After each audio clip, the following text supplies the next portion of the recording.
রাহমাতুল্লাহ।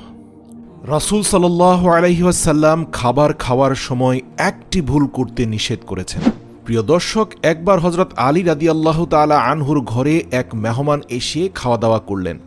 অতঃপর হযরত আলী রাদিয়াল্লাহু তাআলা আনহু দেখতে পেলেন সেই ব্যক্তি ওই ভুলটি করেছে, যেই ভুলের ব্যাপারে আল্লাহর রাসূল সতর্ক করেছিলেন। অতঃপর হযরত আলী রাদিয়াল্লাহু তাআলা আনহু তাকে কি বললেন, বিস্তারিত আমি ভিডিওতে আলোচনা করছি।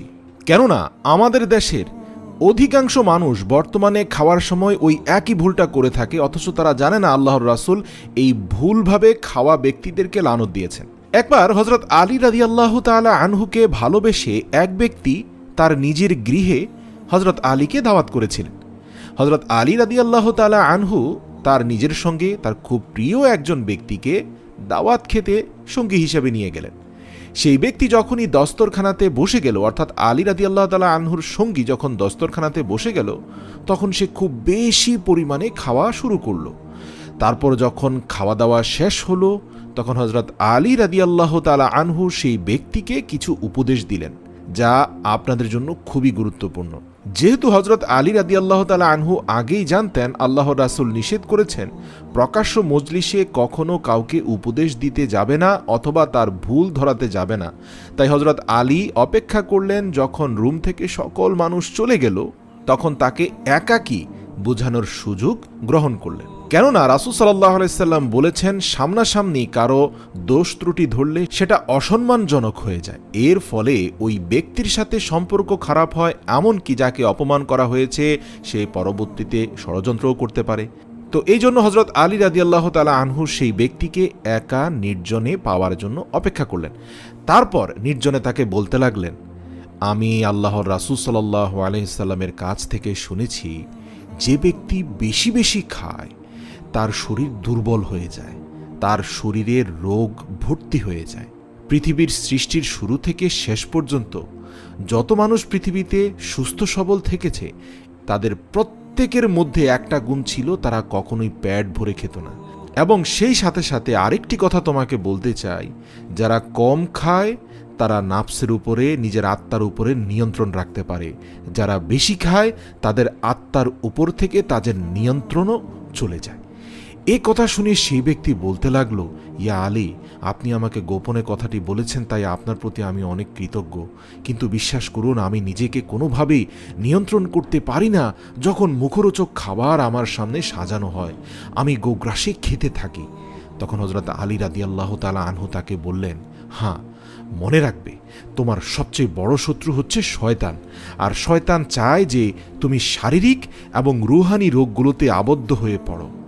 যখন তুমি নিজের সঙ্গে মোকাবেলা করতে পারবে, তখনই তুমি সফল হতে পারবে। মনে রাখবে, এই পৃথিবীতে নিজের সাথে নিজের মোকাবেলা করার সর্বপ্রথম স্টেজ হচ্ছে স্বল্প খাবারে নিজেকে তুষ্ট রাখা। যেই ব্যক্তি এই জায়গায় নিজেকে নিয়ন্ত্রণ করবে, সে পরবর্তী প্রত্যেকটি স্থানে সফল হতে পারবে। যখন তুমি নিজের ইচ্ছা ও খায়েশের উপর নিয়ন্ত্রণ করতে চাও, তার পূর্বে তুমি তোমার খাবার নিয়ন্ত্রণ করার অভ্যেস গড়ে তোলো, না হলে তুমি বরবাদ হয়ে যাবে।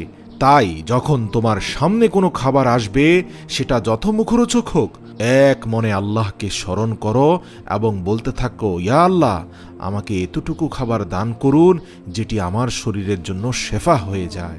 মনে রাখবা, প্রত্যেকটা খাবার ঔষধে রূপান্তর হয় যদি সেটা পরিমিত খাওয়া হয়, আর ওই খাবারই তোমার শরীরের জন্য বিষে পরিণত হয় যখন সেটা অত্যাধিক মাত্রায় তুমি খেয়ে ফেলো। হযরত আলী রাদিয়াল্লাহু তাআলা আনহু বলেন, যখন এই কথা চিন্তা করে তুমি কোনো খাবার খাবে, তখন সে খাবার তুমি নিয়ন্ত্রিত খেতে পারবে। তাই আজ থেকে নিজের উপরে নিজের নিয়ন্ত্রণ প্রতিষ্ঠা করো, শুধুমাত্র খাবার দিয়ে। দেখবে পরবর্তী অন্যান্য সফলতার স্থানগুলোতেও তুমি তোমার নিজেকে নিয়ন্ত্রণ করে সাফল্যের চূড়ান্ত সীমায় পৌঁছতে পারবে। মনে রাখবে, মানব শরীরের কোনো ঔষধের প্রয়োজন নেই যদি সে খাবারটাকে ঔষধ হিসাবে খেতে পারে। আর খাবার তখনই ঔষধ হয় যখন মানুষ পরিমিত খাবার খাবে। অতঃপর হযরত আলী রাদিয়াল্লাহু তাআলা আনহু বলছেন, তুমি যখনই খাবে বসে রাসূলের সুন্নত অনুযায়ী খাও।